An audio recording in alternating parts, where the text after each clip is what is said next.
Hello friends, it's time once again to talk about your favorite card game, Legends of Gadia.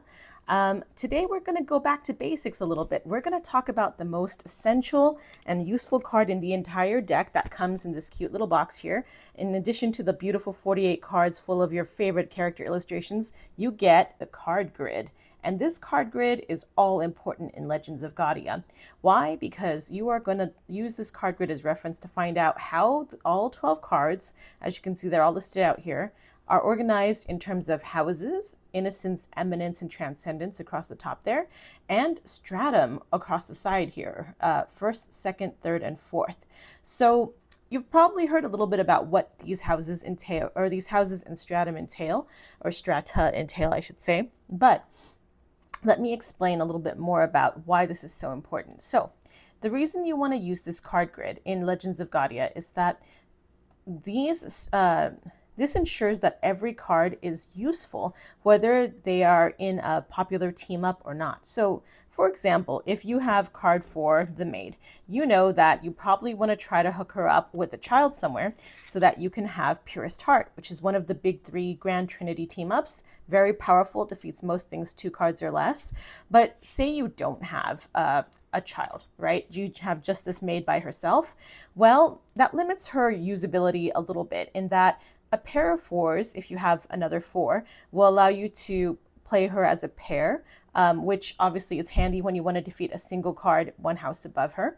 But what about more powerful hands than that, right? That's really limited. You can only beat a single card. So there are 2 other ways that the maid, and in fact any card out of the 12, can be utilized so that they get to play in a very powerful hand. So the first one that you learn about in the introductory rules are the houses, which are the ones across the top here. So house 1, Innocence, comprises cards 1 through 4. House 2, Eminence, comprises cards 5 through 8. And house 3, Transcendence, the most powerful one, comprises cards 9 through 12. And you can tell what house a card is in by looking down here. Their house name is included on every card. So we have Innocence here, Eminence there, and Transcendence up here. Oh, and coincidentally, we have 4th stratum in my hand as well. Stratum are listed across the top of the card here. And as you can see, all 3 of these cards are in 4th stratum. So that's this along the bottom of the card grid here. 4, 8, and 12, the maid, the sage, and the paladin, are all in 4th stratum. And that's another type of hand that you can play any card in, right? Every card belongs to a house and to a stratum. So that maid that was kind of lonely without a child and unable to play as Purest Heart suddenly has more utility if you happen to have these other options to pair her up with, right? If you have 4, 8, 12 together like this, then you can play 4th stratum, which is very useful. And there's a whole other video about strata, so you can refer to that about how to play stratum. Or if you happen to have, even better, all 4 cards in Innocence House, and just for full houses, the border colors have to match, right? So you would need to have this in your hand.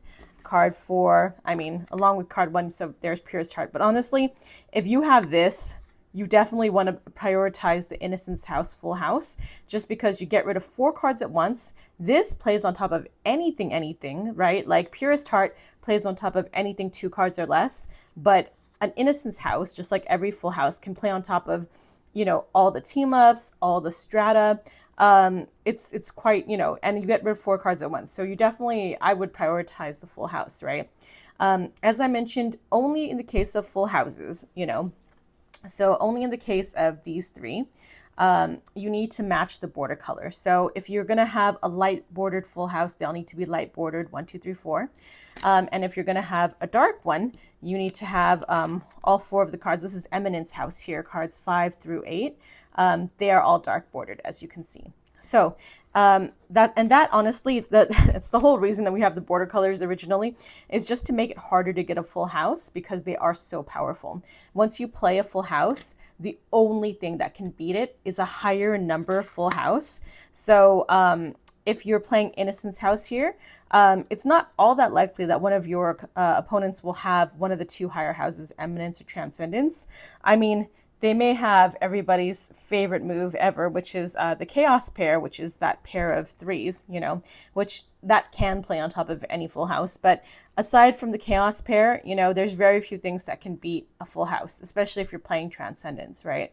There's no higher full house than Transcendence. So the card grid, as I said, is a super useful reference because it allows you to go ahead and just double check, okay, what are the 3 cards in First Stratum? What are the 4 cards in Innocence House, right? You do have the hints on the cards. Like I said, you can see that each of these has Innocence written on the card. So you would know these are all Innocence House. Plus, after playing for a while, you just get used to the fact that, you know, 1 to 4 is Innocence House, 5 to 8 is Eminence, and 9 to 12 is Transcendence.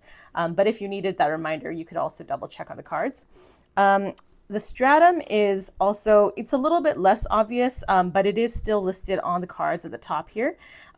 So if you wanted to play, for example, let me see here, I have first stratum here.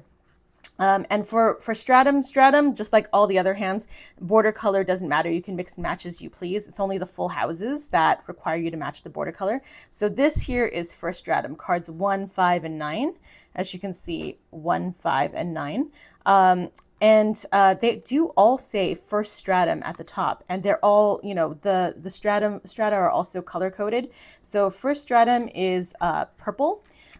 Second stratum is red, you know, kind of, so is Eminence House actually, but it's a cool red as opposed to a warm red. Third stratum is yellow, which is a little bit hard to see here, but they are yellow borders.